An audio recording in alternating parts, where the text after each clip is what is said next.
Right.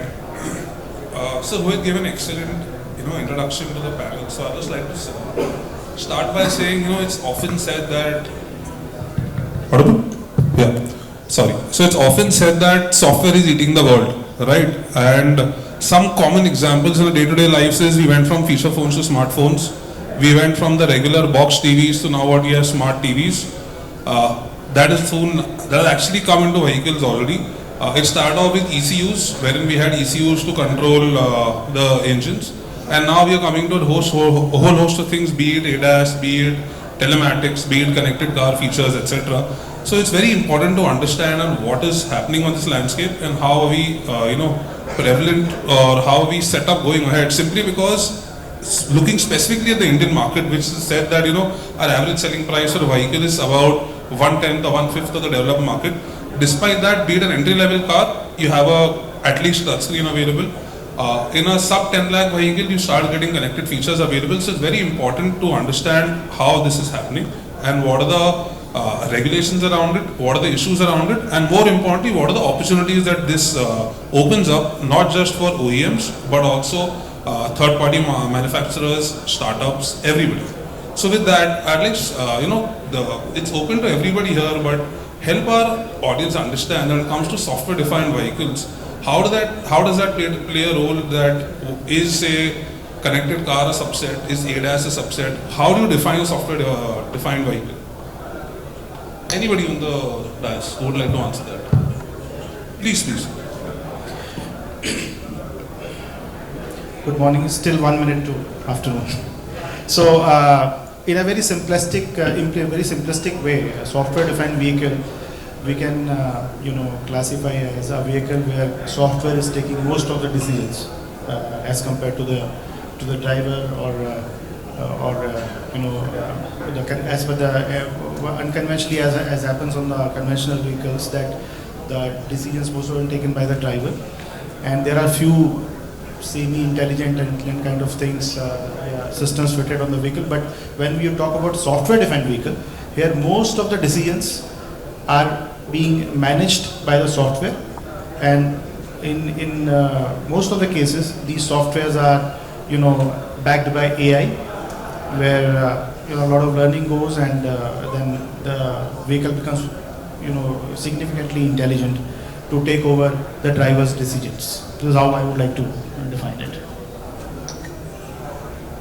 I think that's a very succinct summary of what you just said, and it's also moving away from, like Mr. Madhusudan said, kind of a hardware in the loop to now even taking away the person from or the human away from the loop. So that also gives the ability to take away some of the challenges that were there in the automotive industry in terms of investing in model years. Can we now look at this becoming pretty much like a phone? I'm giving a slightly old cheeky analogy of moving from rotary phone to a dial pad to a mobile phone to a kind of a touchpad phone. Is that where we are getting to? And I think that's, at least that is how I've seen the transition of the vehicles, and it's becoming more personalized. So this is becoming a very interesting trend and a transition. I think we'll all stand to benefit from it, both the consumers as well as the industry, on how this is becoming a software-defined, I would say, the software-defined thing on the wheels. I don't think we even call it a car anymore. It's an experience on the wheels. Thank you. Maybe before getting into what is software-defined vehicle, probably we need to understand what drives the technology upgrades.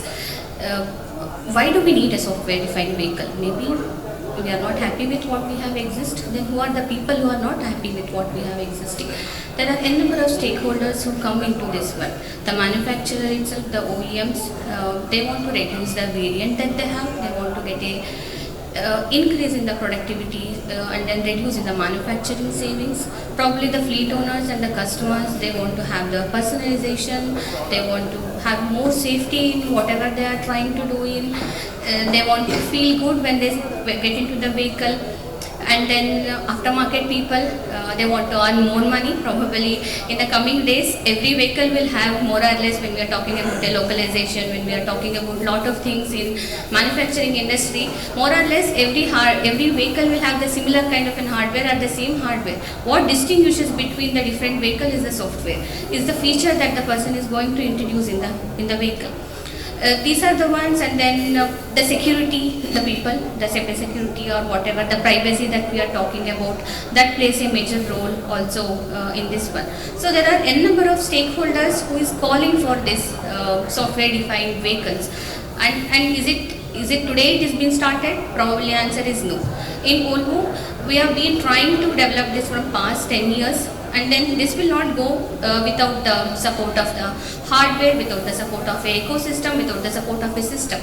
So everyone has to come together and then make sure that we have built a good ecosystem from hardware layer to middle layer to the application layer.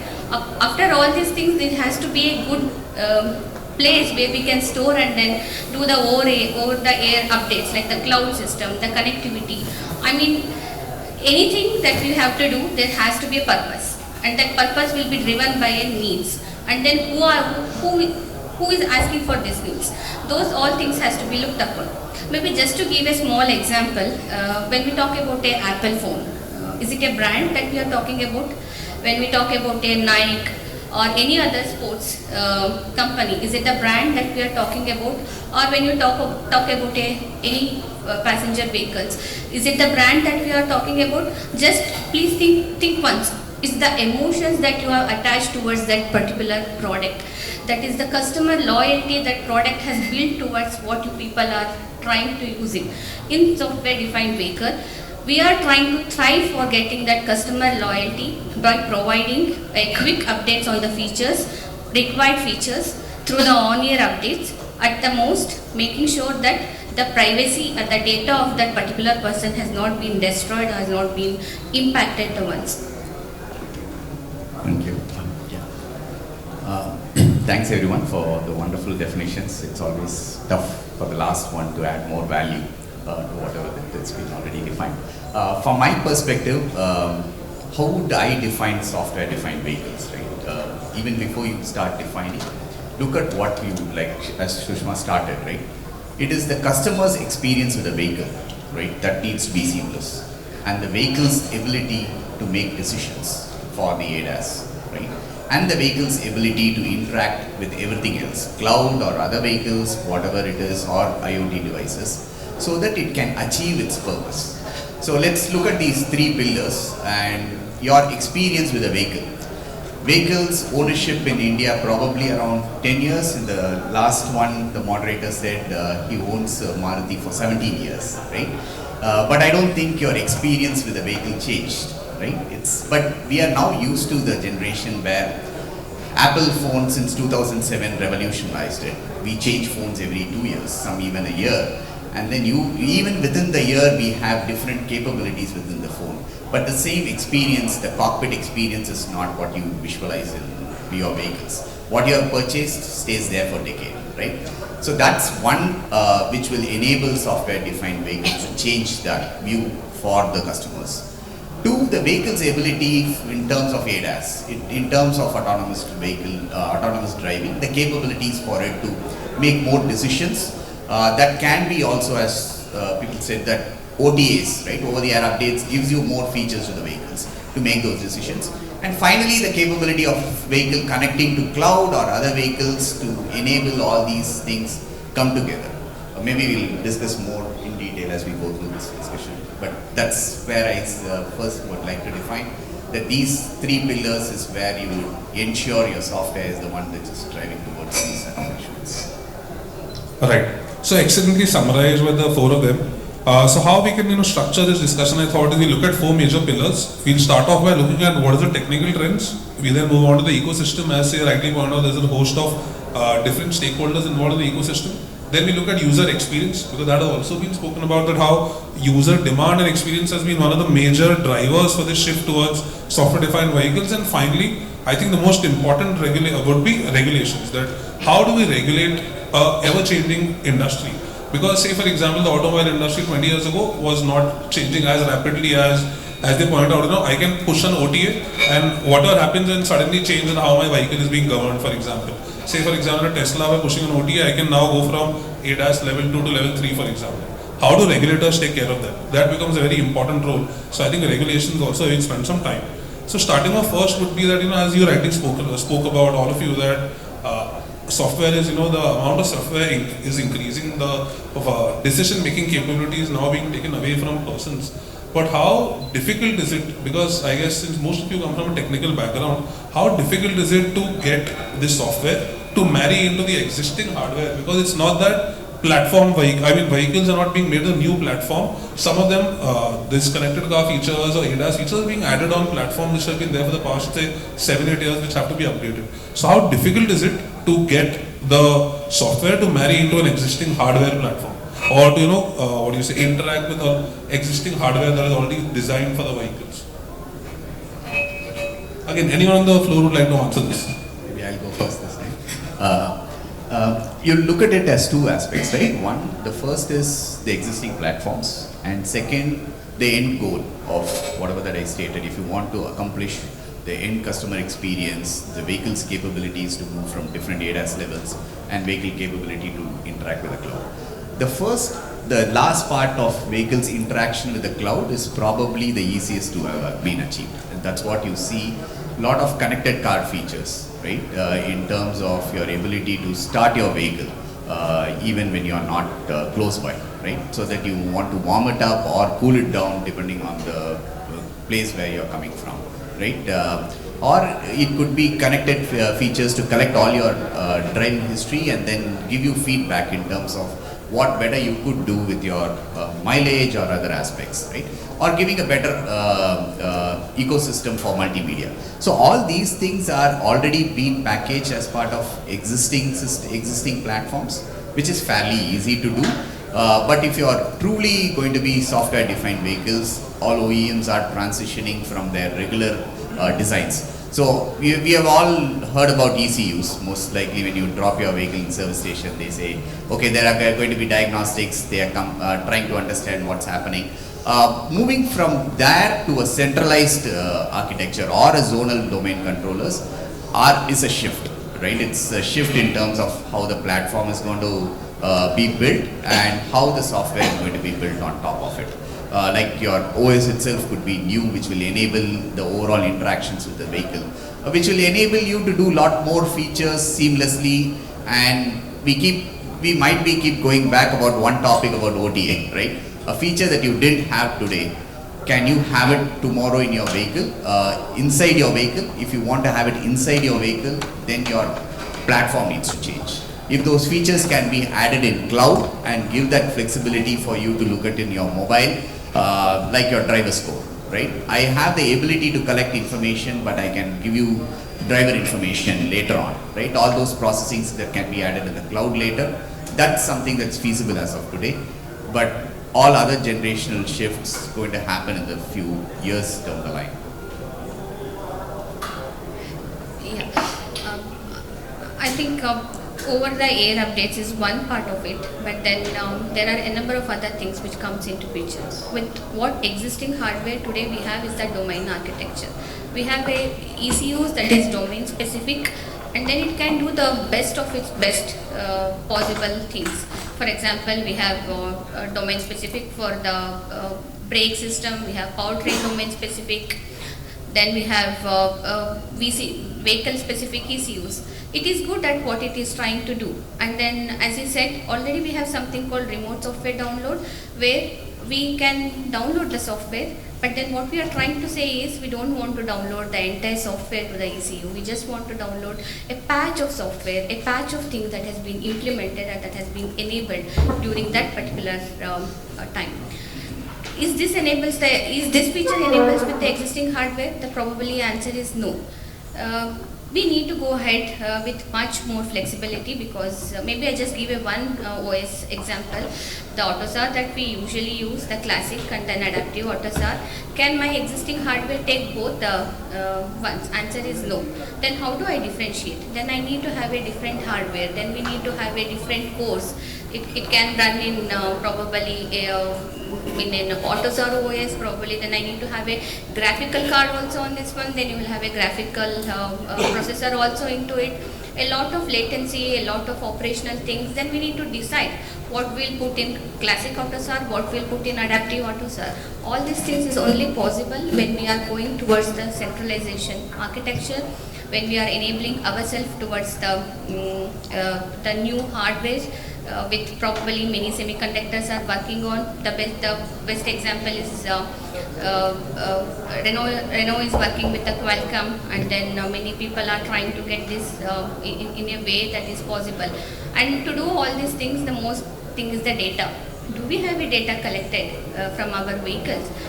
Is the data collected also? Do we have a sufficient data and clean data to tell that what is required?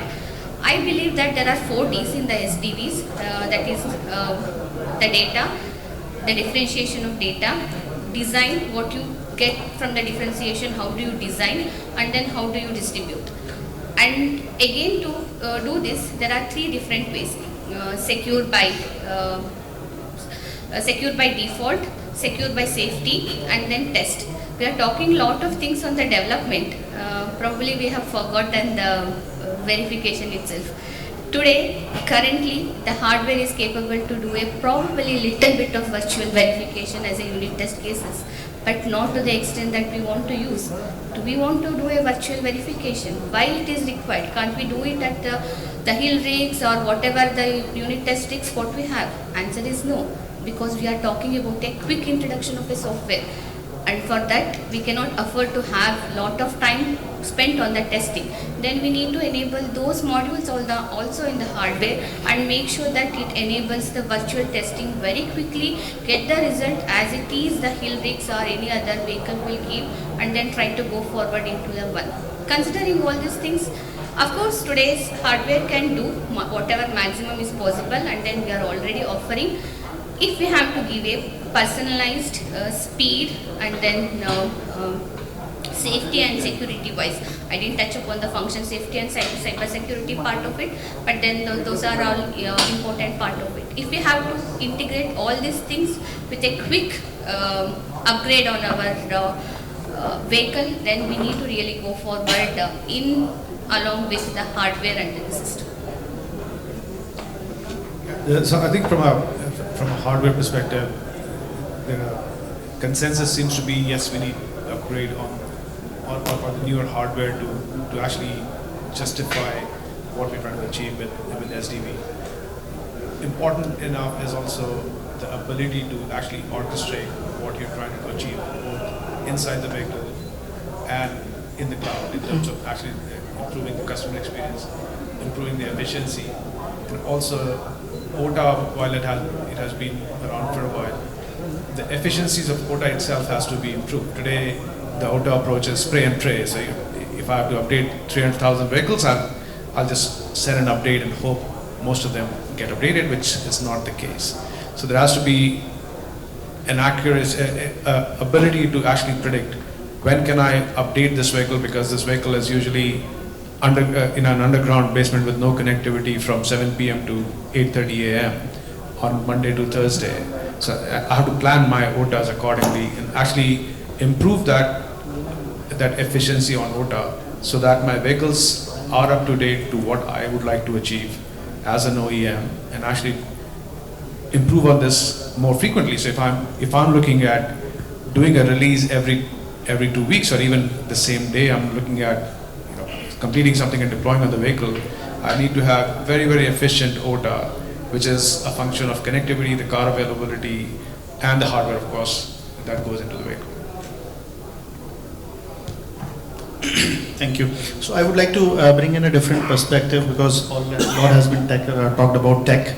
So I would like to classify these problems into 2 parts. First of all, one is the new vehicles, right, which are in the design stage. We have a lot of opportunities to to a centralized processing or something like that. Then there are existing vehicles, the legacy vehicles, which we call. And now they are already on road. Now we want to, you can also find an opportunity to retrofit these vehicles, try to kind of convert them into a software-defined vehicle. Both have different kind of challenges, but as a user, my worry is, see, on an average, if you have a mobile phone, say even an Apple phone, so after 2 years we start observing that the performance of the phone has gone down and the hardware is becoming obsolete. As a user, I am very much worried how frequently we will have to change the car, because these guys will keep on pushing the OTAs, and the more and more speed will be there, more data will be there, more processing time will be there, and the hardware will start becoming obsolete. And if it gets obsolete with the speed it goes right now, I mean, it is hard to believe that like as a hobby we keep on changing our mobile phones in 3 years or 2 years time. Would you be doing the same for the vehicles as well?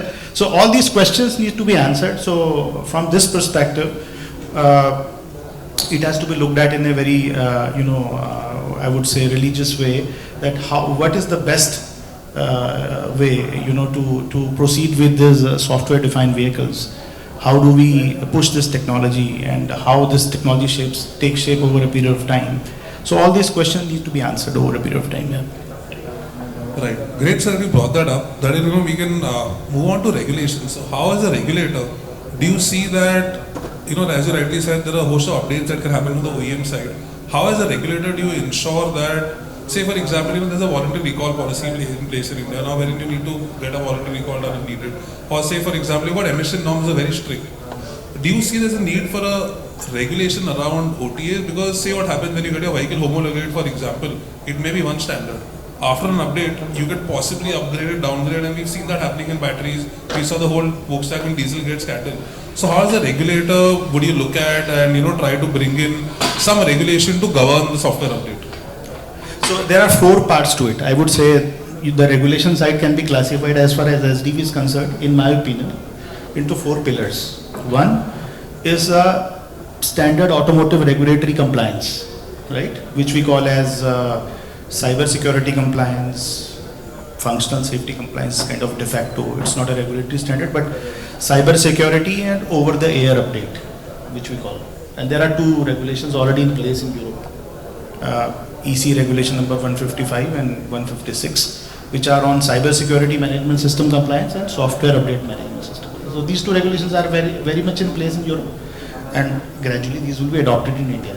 Right? We have been adopting European regulations, so I don't see much of the difficulty in this. Only thing which we may have to do a little bit India specific tweaking on those regulations. That is one part.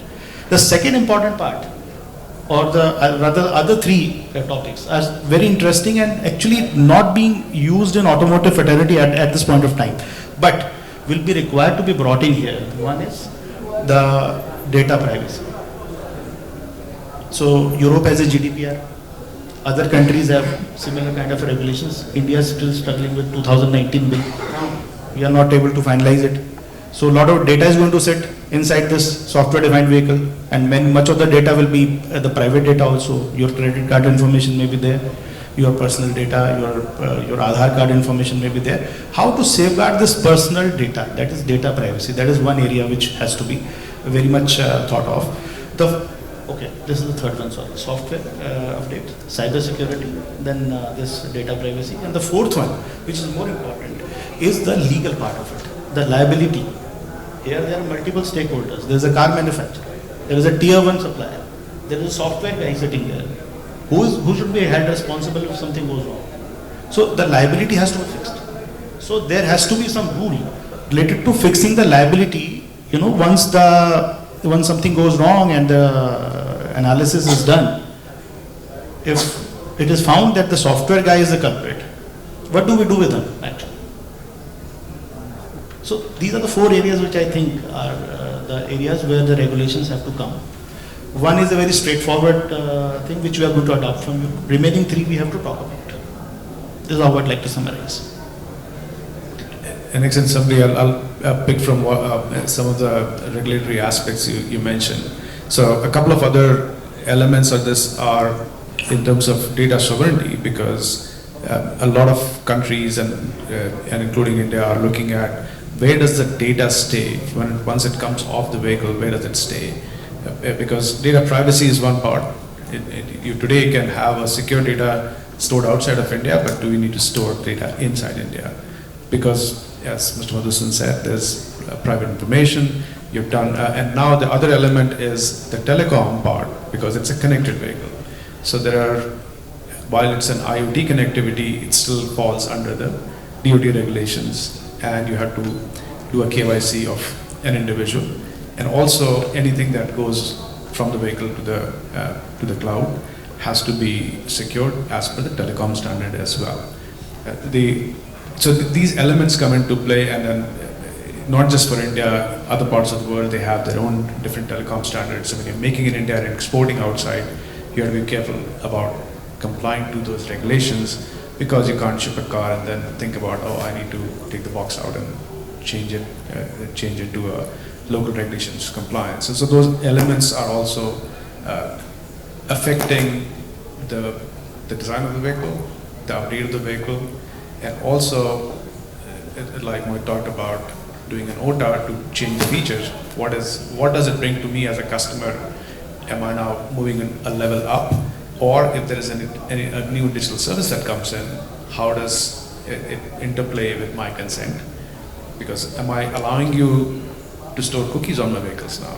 It can have a different impact altogether. The other regulatory aspect which Mr. Madhusudan also talked about on the cybersecurity. Remember, this is now something that not just can be hacked, but it can also move at high speeds.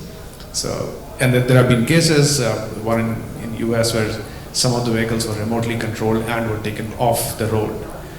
Fortunately, it wasn't that big a security incident, but that was an eye-opener, right? You can literally have something that can move at a couple of, or at least 100 kilometers plus speed, and is a very heavy object. So can I then weaponize it if I can get remote access to it? So those aspects have to be very, very, very, very critically looked at. That doesn't mean that we have to, that regulation has to slow things down, but this is where the industry also has to participate and open up about what's going on, what are the possibilities, what are the solutions around regulation, instead of just coming from the government down, which never helps anyone. A quick one, in addition of it, the autonomous vehicle, probably that is what calls for a regulation also. We are talking about a advanced ADAS system, how it really works, what should be the regulations when it is over the air updates. A lot of things I think probably has to be looked upon as and when we start working on this autonomous vehicle side. And also the cybersecurity part, as I mentioned, both the regulation 155 and then 156 has been really strong in the European market, and then how do we bring back to India to customize for our market, and our regulations also has to be looked upon. So for me, the regulation makes a lot of difference because we are talking about giving a lot of freedom to the customer. But then if something happens, as Madhusudan mentioned, who will own it? I can do a update to the car, but then if something happens to the passenger who is on the vehicle, who is on the road, or person who is driving the vehicle, who will own it? Whether the person who is driving the vehicle or the companies, I think a lot of things has to be thought about as and when we progress on these kind of a newer technology, and that calls for a lot of work from the government also. Yeah, I'm not a regulatory expert, so I will go with what Dr. Madhusudan summarized it well. Only one point that I would add is on the privacy. As he said, there is GDPR in Europe, CCPA in the US, and we have a lot to learn from there. It's not about, as also because brought up data, where do data stay is most likely the discussion is whether you store it within the country, right? But GDPR gives you more rights to the consumers. Can the data stay only in the vehicle, right? So we should even think to that level where privacy is very important, whether your data should really leave the vehicle, and if it leaves, what is the value that you would get. Right? That's another aspect of regulatory aspect. Great. So now, for the three of you here, I would like to ask you, especially from when you're working with OEMs or as a third party, I would say a partnership with OEMs. So we spoke about how there's differing regulations across the world, and India right now is still, you could say, at the entry level stage of designing it. But say when you're designing software for vehicles, so do you design with the best in mind, and then do you replicate the same in India, or because there is some regulatory leeway at the moment? Because of course everything ultimately comes down to cost. You need to develop and ship vehicles at a cost where, and as somebody rightly pointed out in the earlier panel, that India is a very cost conscious market. It continues to be it at the top end, be it at the bottom end, it continues to be a very cost conscious model. So how is it that, do you replicate the same standards, global standards in India at the moment? Or is it that, because we found that, say for example in passenger vehicles that are being exported, there are different standards followed in India, different standards being made for the world, simply because there's a different regulatory requirement there. So how do you look at that from a software point of view? Simply because we need to, also sell in a very price conscious market like India, which does not have, has high, or has stringent norms for the GDPR, for example. Maybe I'll take it from the Volvo OEM point of perspective. As a Volvo, we never believe that we can do it anything alone. So we have lot of collaboration and the partnership. I think our previous session has been emphasizing on these things. Just to give a few examples, if you talk about the software-defined vehicles, Volvo Trucks has been a joint venture with the Daimler Trucks. I think nobody would have even imagined that both the companies will come together on the software-defined vehicles. Isuzu will be going to buy in our SDV in coming years from the Volvo. And to answer your question, of course, we implement the things for the particular market, and then that is the global standard which will have everything. Where do we place that particular product in the Indian market makes a lot of difference. We have a joint venture with the Eicher that is called VECV. So we try to place the Volvo products in a different segment, and then we have a lot of joint venture where we develop for just to give an example again, Euro 7 regulations, Euro 6 regulations. But then we have developed the BS6, and then we are developing the BS7 regulation also to VECV to meet the Indian standards.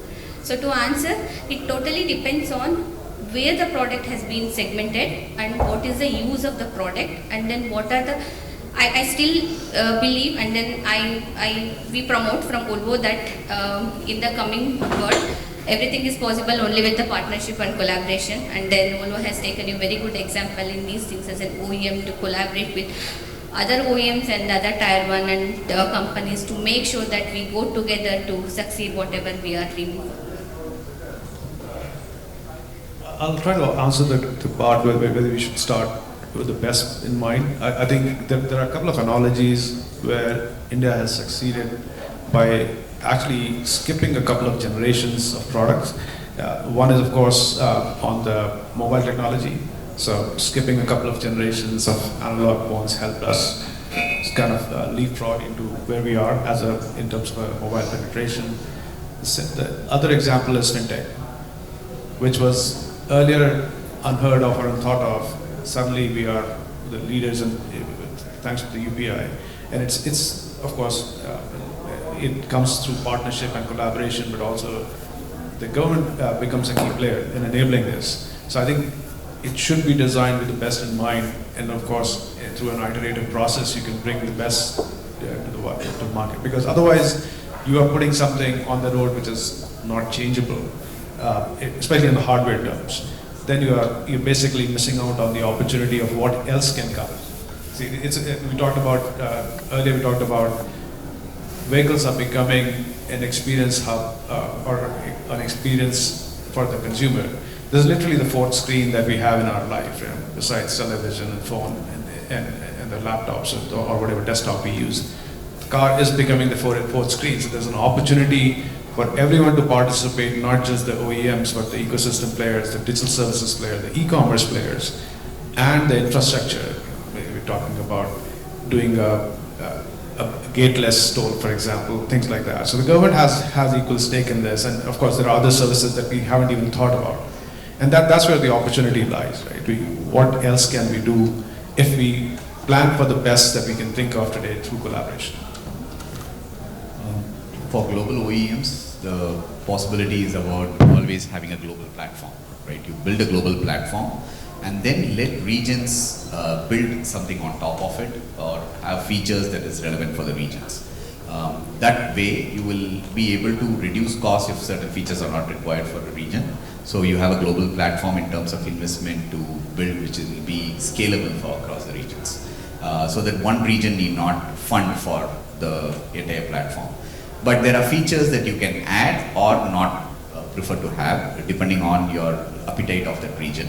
And also there could be something that where you ensure that the regions are developing their own features, right, over and top of it, which can start from India and then go globally.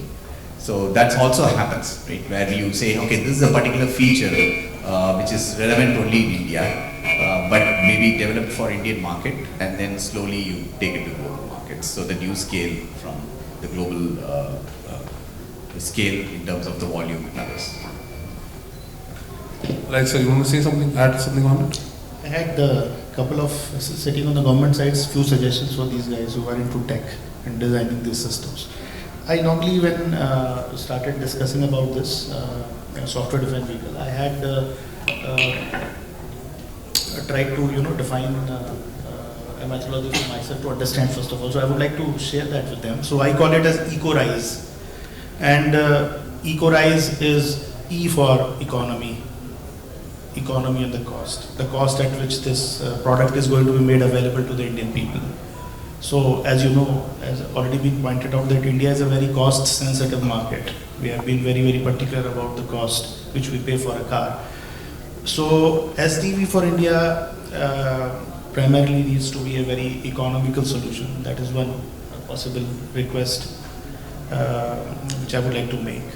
Then C is for consumers. Consumer behavior in India is typically different.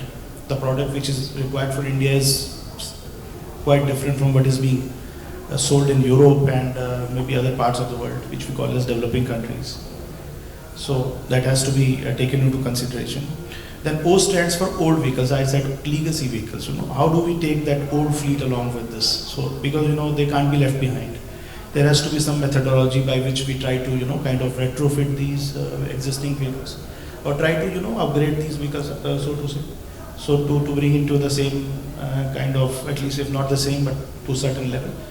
Then R stands for regulation, which you have already talked about. So it covers everything, which covers the data privacy, cyber security, further update, then finding a person who can be identified as the culprit through legal terms. Then I stands for the infra. So India really lacks infra. When you talk about ADAS, today evening I'm going to make a presentation on ADAS, which is connected to automotive lighting, but the subject is broad. It's not restricted to automotive lighting, but India really lacks infrastructure as far as ADAS is concerned. So when you talk about levels higher than 2, when the autonomy starts picking up, then it becomes a very dangerous situation. You can't be giving it to the software to decide what is going to happen, and what is going to happen in Indian scenario you can imagine. So that's I. Then S is the skilling. From whether you talk about the engineers who are required who are working on this technology, there are multinational companies who have some hands-on experience of doing this. But in India, we need resources, manpower who are skilled into this domain. And E, the last one, but not the least, is the environmental conditions prevailing in India. We have fog in Delhi. You design a vehicle which has an excellent camera. What do we do with that in winters? Right? Similarly, you have so much of pollution and haze in Delhi. A camera which is calibrated for a very good condition is not going to work there. So we have to take into consideration all these aspects. So while of course the guys are doing a very great job and they will continue to do that, but these are some inputs from my side I would like to offer, that while trying to design a system, they should take into consideration all these aspects. Thank you. Right, sir, I think that was excellently put. Now, a lot of you have spoken about the entire ecosystem in place, wherein it's not just OEM, but there are a host of players, be it a software developer or, say, for example, even somebody like a service center becomes a very important place, because where you can't have an OT, you go to a service center, it does that for you. So, how do you see, I mean, right now it may not be, even not a full answer, but what other players do you see coming into the ecosystem, one? And second would be that we've seen a whole host of subscriptions coming, as you rightly said. Say, for example, when it comes to TV, we moved away from cable to subscription. We are slowly moving to subscription on, getting food delivered, etc. So on cars, what are the different kinds of use cases that we are now seeing developing up on on subscription? Say, for example, I remember about 3-4 years ago, BMW had Apple CarPlay on subscription. Only if you pay for it, did you get the service, not otherwise. So here, how do you see optionally opening up for the wider ecosystem, and what kinds of services are you looking at on a pay-per-use basis or on a subscription basis? This is tricky from a customer standpoint, right? There was huge uproar when I think some OEM, after releasing the vehicle, they said the seat heater is subscription based, right? Would you buy a car with all the features upfront and okay to pay for it, or will you be paying for it later on, right? That's a huge debate, and you can, from an OEM standpoint, yes, subscription models will work out better because that's a continuous revenue generator. But from a customer standpoint, especially in India, Netflix has come out with tweets and stuff making fun of us sharing accounts, right? How many of us would be paying for the subscription? So that's a huge thing. But there are several ideas. You can make your vehicle itself is more like a subscription base, or features in a vehicle subscription base. But these are ideas which once you implement in the market, you will try to understand if it's really feasible, if it's going to go in the right direction. Most likely all of this will be packaged as the cost of the manufacturing, right? So that we give the features and better experience to the customers so that they come back and buy and be with your vehicle, right? That's what I would look at it. Probably I categorize this into a different one, the subscriptions, because if you talk about a maintenance, probably people will buy in because nobody wants to spend a lot of money. A predictive and then prescriptive maintenance is what we are talking about today, is with the data and AI technologies. So those are the one category of subscriptions that we can really tell that, okay, this is a predictive analysis we have done for any part that is available in the vehicle, and then we can try to get into a subscription.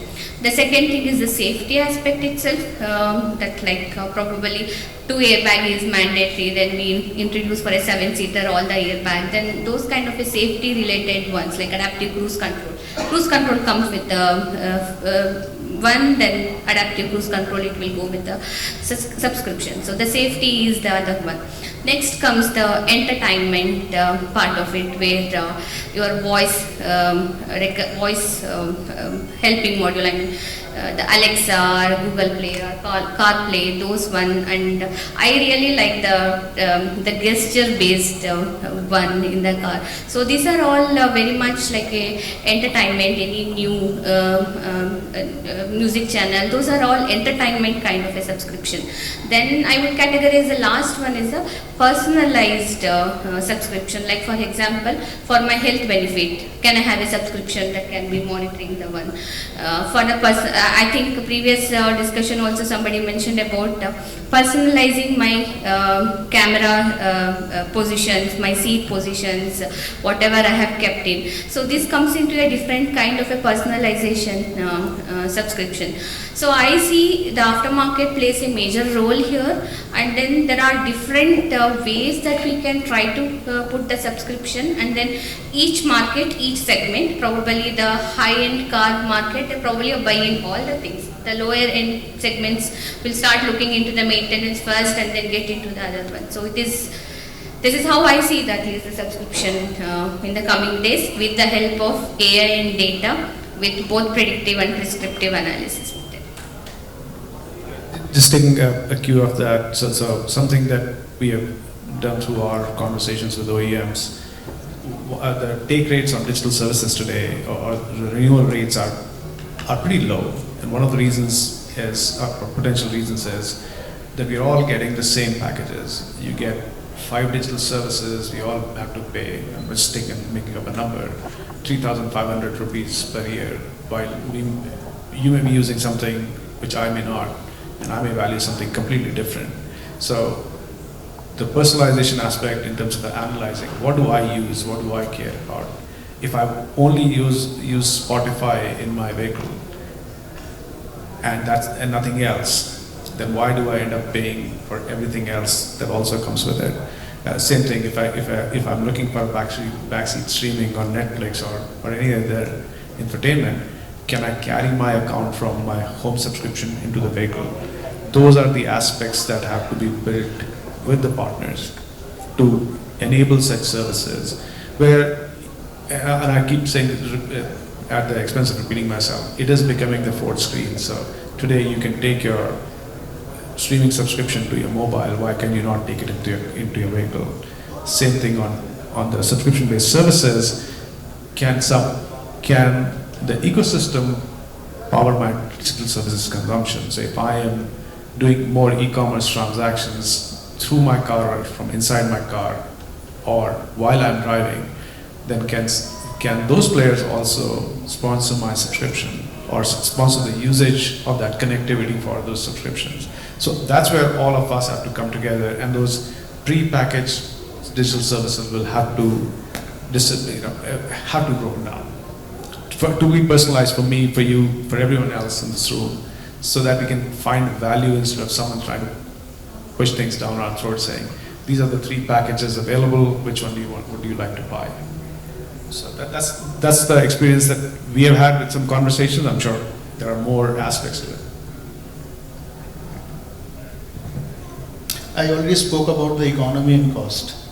So in my opinion, this has to be done in 2 sets. One is the mandatory set, which cannot be compromised, which is talking about safety, security, and other aspects.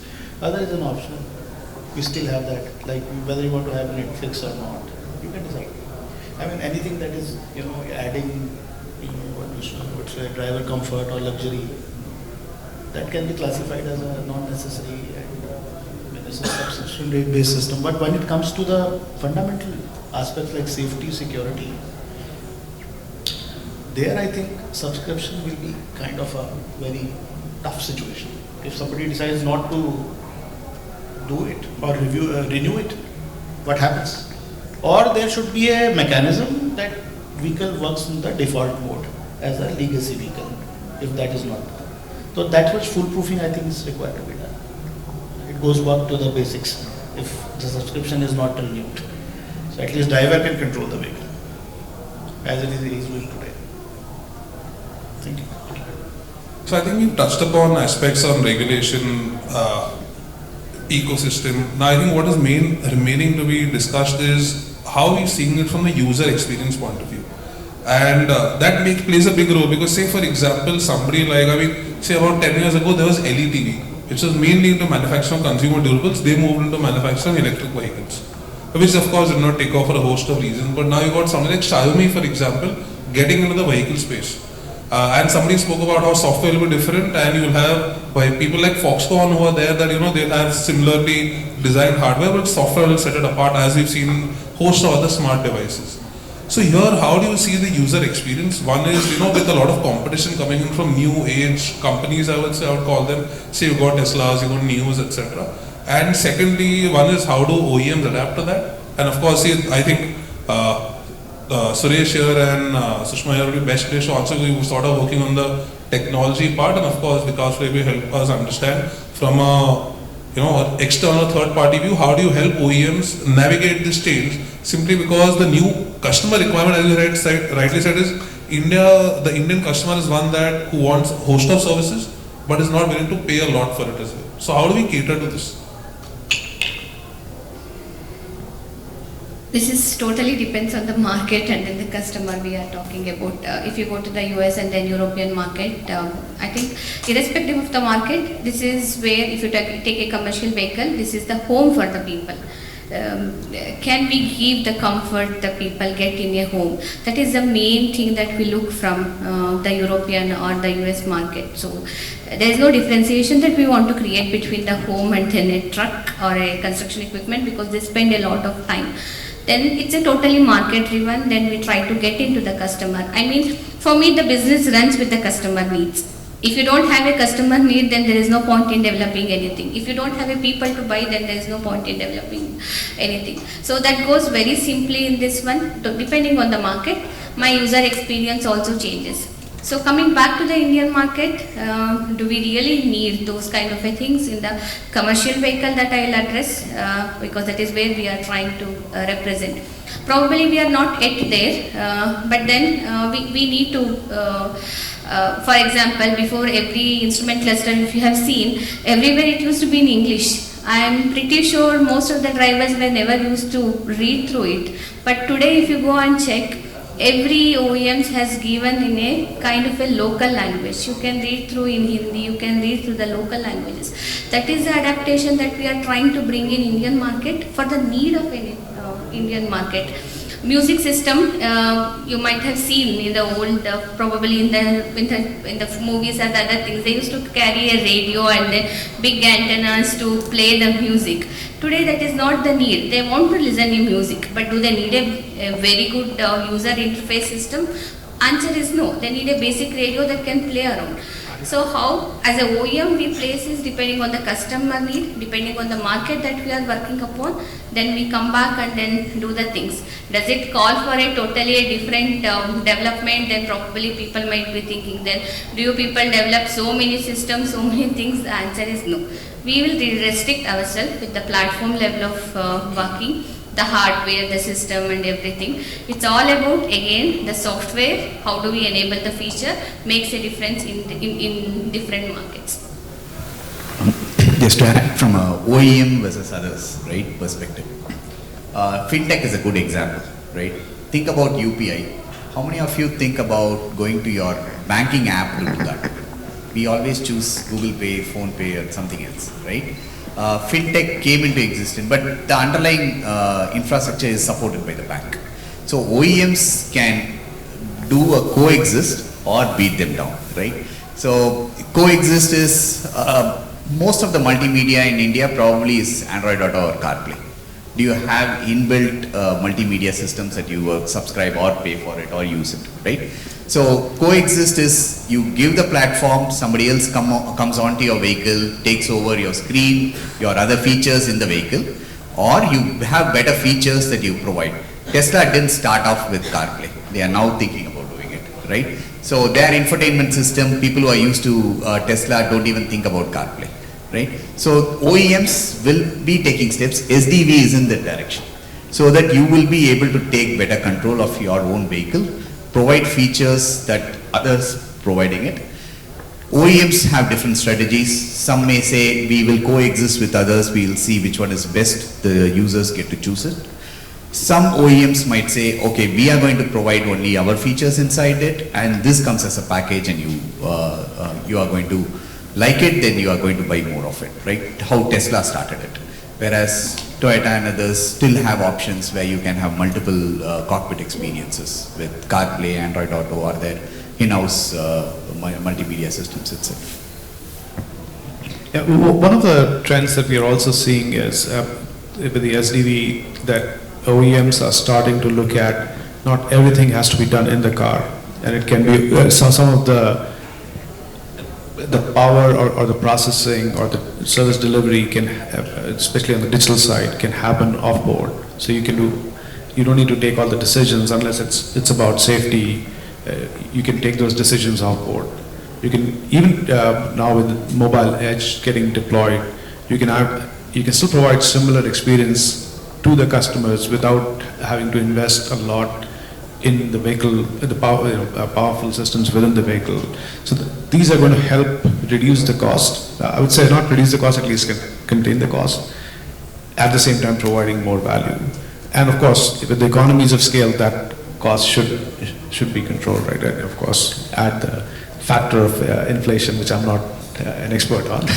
But then, I think that value has to be derived, right? Again, it's the same example that we talked about, fintech or about mobile. So we have all upgraded our mobile phones, irrespective. We were all used to those Nokias, which were from an affordability perspective. I think they were still less than what we spend on our mobile devices today because we see more value coming back to us. And that analogy will eventually hold true for anything, not just the automotive industry or the mobile industry, for everything. We start to derive value of it, and then we start to think in terms of what am I paying to get things back. Instead of just going from point A to point B, I'm doing a lot more with the help of the vehicle. So any closing comments?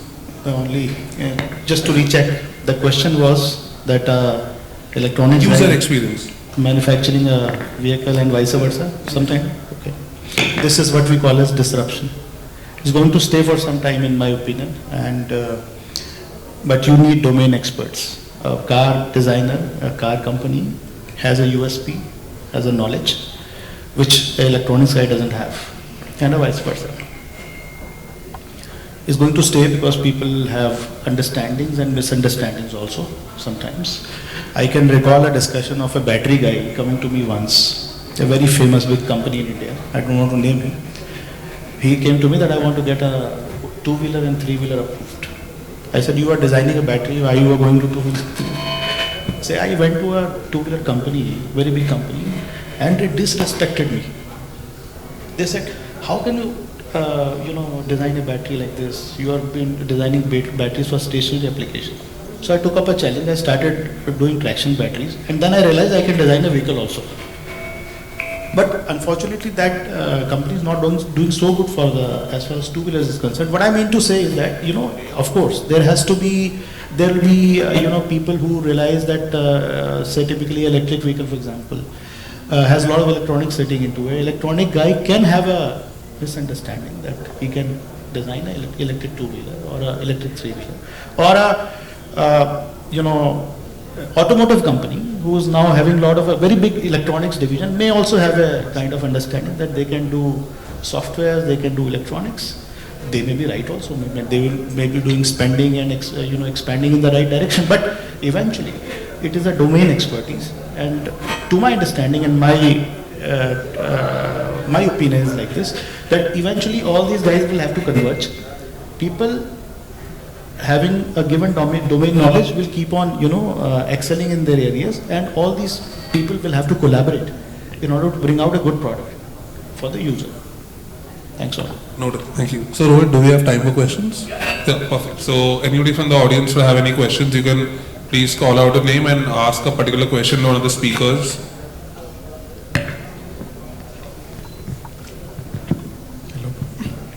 Hello.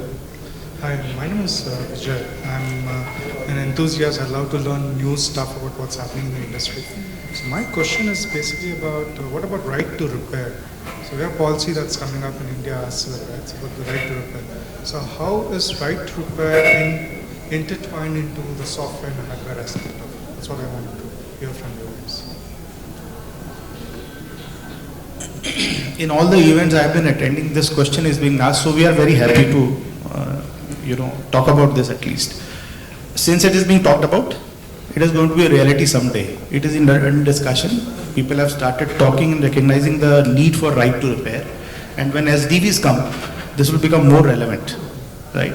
Because it is my right to go to any workshop and get my vehicle repaired. I cannot be blackmailed by a OEM by saying that it is my proprietary software and nobody else can do it. So as we progress with the SDVs kind of thing, I personally feel that this is going to be a reality very soon. So I think that's a very, very good point. And with software-defined vehicles, I think it should also become easier, where the OEM I cannot say should, will have, at least from a continuity perspective, from a liability perspective, will end up maintaining the software for the life of the vehicle or whatever it is, whatever the hardware can support. But then beyond a point, the hardware will not and may not scale to support the latest features, and pretty much what we see on our phones, right? But then it should default to a certain set of services and features that a user can get without the vehicle becoming a brick or becoming a stationary. I think it's not just for OEMs, right? Any electronics, any softwares that you upgrade, if it is done outside of the OEM's perspective, the warranty is the one which most likely question. I think that's other aspect that the regulators have to look through in terms of, it's not just for vehicles. Any systems that you have at home are nowadays software driven and IoT controlled. If any changes that you do it outside of their OEM, is it like the warranties and things are the ones that most likely to be discussed and ironed out how that happens for the right to repair. Awesome. So there's a follow-up question on this. So today we see that people are focusing more on experiences and value, right? So people are moving from SLA to XLA, which is experience level agreement stuff, or ROI to ROX, etc. So when we talk about the usage of vehicle or the value that people get, it's all about maybe what's the effort that the driver needs to do, so like customer efforts, what etc. So what are the trends or what is the future roadmap for that when it comes to moving from SLA kind of a thing to XLA kind of thing when it comes to software and hardware? See, customer experience, if you're looking at making your life easier, I don't want to drive in this traffic, I don't know how easy it's going to happen in India, right? Given the driving behavioral patterns. So, easy to adopt in countries where it's more of rules are better and people are following the rules. Even there, getting to the ADAS level in terms of the driving experience to the ADAS level 5 is tough, right? It's still on the way, but it will happen soon.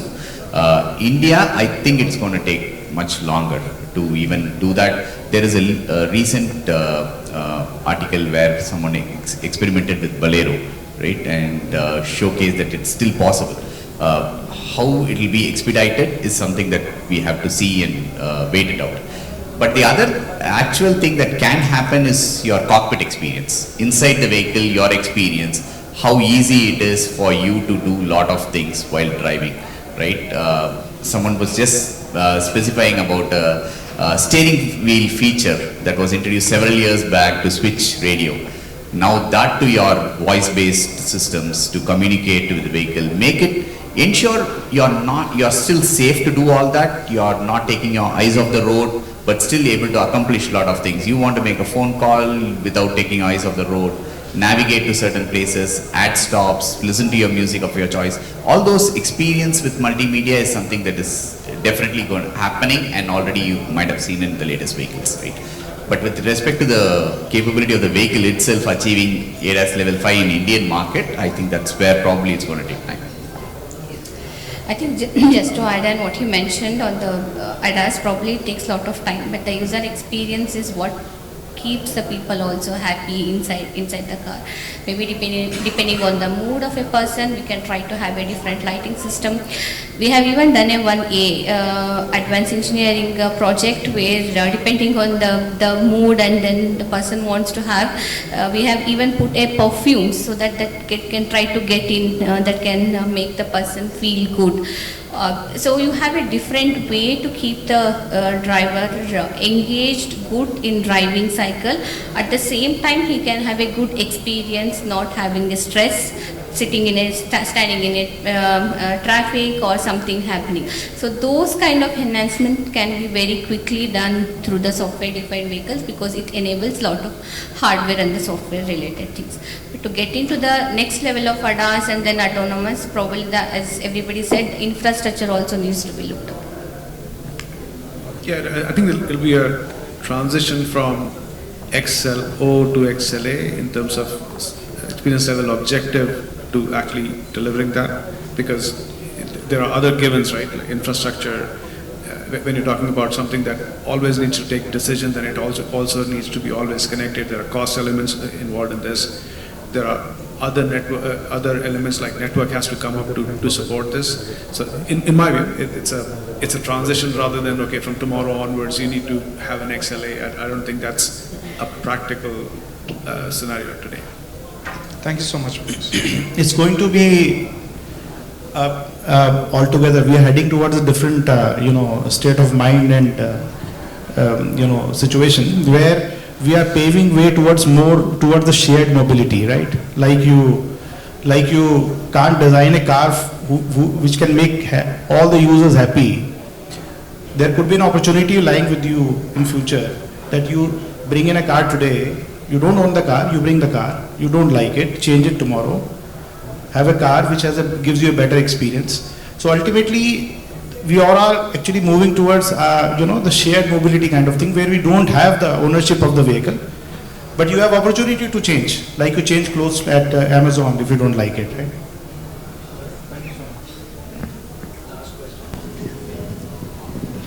Thank you. Hi, my name is Omkar. I represent ETAS Automotive and currently responsible for cybersecurity topics here for the region. Yeah. So thanks a lot for sharing your insights and your views on the subject. So 2 questions, quick one to the OE panelists here. One on, let's say, if we say SDV, then the vehicle side operating system middleware becomes an important topic, right? So just wanted to hear you out on, let's say, what you think in terms of the options that are available, the POSIX, the adaptive, and so on, all of that, right? So what is, you look at it as a strategy and how you can adopt the SDV as a subject? That is question number 1. Question number 2 is SDV is also a very complex topic to develop, adapt, and also roll out that way, right? So just wanted to hear your views on how you're working with your partner ecosystem and how you plan to speed up the adoption with your partners. I can answer from Toyota. You might have already heard, it's there in the public domain, is Toyota is building an Arene OS, right, with Woven. The operating system itself is built such that it can help in the SDV adoption, easy for anybody. And also, to answer your second question, that operating system's goal is to ensure partners can be onboarded with ease, and then they get the flexibility and ease of access to the system, the vehicle parameters and stuff, which will enable them to build on top of it, right? Volkswagen, I believe, is planning their own OS. This OS is something that what Toyota is building is also contemplating about making it available for others to adopt into their ecosystems. So most likely will be build your own OS or have something as a group of OEMs come together, have the OS, so that you have all the cybersecurity related features taken care by default, and then build the flexibility in terms where your partners can come on board and build features, and then they clearly know for this OS, for these features to be built, this is how I integrate to my underlying ecosystem, right? So that interface will be provided by the OS itself. Then it becomes easy, like your Android OS, right, for the mobile. Then these are the OS that will be for the vehicle. Your automotive grade Linux was there for several years already. This is something over and above that. I think, as you rightly mentioned, the middle layer plays a major role in the entire SDV. And OS, from our side, I think we mostly use the AutoSAR one for all the one. That is where I was trying to say that it depends which one, classic, AutoSAR, and then probably we are trying to get into another concept within a Volvo, and most probably it will be out soon on those kind of things. As I earlier said, that OEMs are coming together to have a good understanding and probably a kind of a similar OS in the coming days. The first step towards is the Isuzu, Daimler, and then Volvo, which will be coming in probably 2 to 3 years down the lane. So we need to see how really it goes when OEMs come together along with the Tier 1 to bring up this kind of a middleware in a platform way. So if I look at the SDV as a layered cake, with OS being so above OS, there are opportunities to do an adaptation layer for the OEM to do their own magic or to deliver their own experience, and of course then the orchestration where other partners can come in and start to contribute. As Tata Communications, we are actually also becoming part of some of the scrum teams of the OEMs. So that's the level of integration that is required by partners. It's not just I come in as a partner and say, here are my 5 APIs, you figure it out. We're really getting into what do we need to develop on that adaptation or orchestration layer for you, Mr. OEM, to deliver the experience that you're looking to deliver, both from your software-defined vehicle perspective, as an architecture, as a product, and what experience you want to deliver to your customers. So that integrated teams have to really deliver it, while the OEMs take those decisions. I think the delivery has to be done through partnerships.